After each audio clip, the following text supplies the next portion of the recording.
At a time when we are reimagining our streets, how could we make them more accessible to people with sight loss? We started by finding out how 8 people with low vision actually use the streets.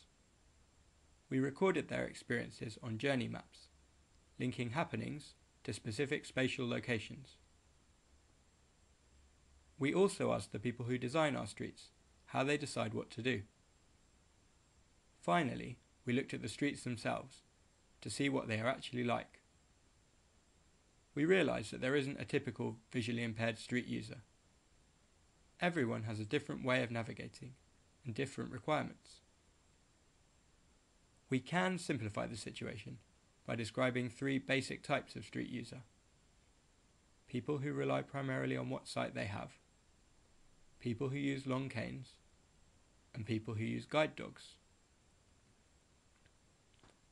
We created diagrams to show the information sources used by these different user types at different scales.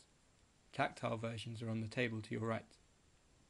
We also imagined what streets would look like if they were designed especially for each user type.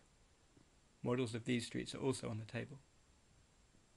So what could be done to make our actual streets more accessible to these people?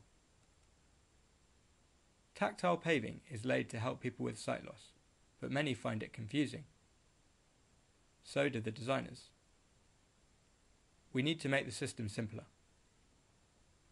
There is also a horrible inconsistency in the way tactile paving is used, making it much less useful than it should be.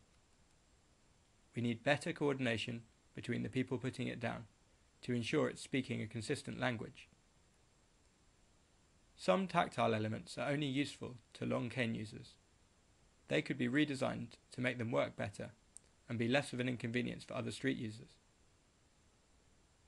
There is a problem because the same blister tiles are used to mark crossings where pedestrians have priority and ordinary dropped curbs where they don't.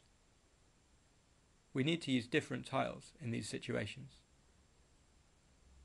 Roadworks are a big problem for people with sight loss because they can make a mess of their mental maps. The equipment that's already used to stop people falling in holes could be redesigned to communicate better with people with sight loss, guiding them around the problem.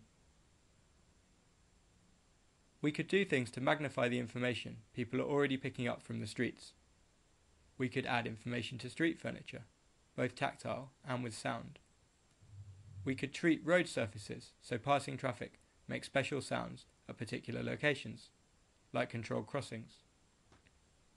In the end, the best way to make designs that respond to people's needs is to listen to them at the start of the process. This is often difficult for designers to do themselves. A system that allowed street users to make their own comments about their streets and link them to specific places could really help. When a designer came to redesign a street, they would have a rich seam of information about how people were using it and what their issues were. You can learn more about this project in the Sightline publication, available to download from the CABE website.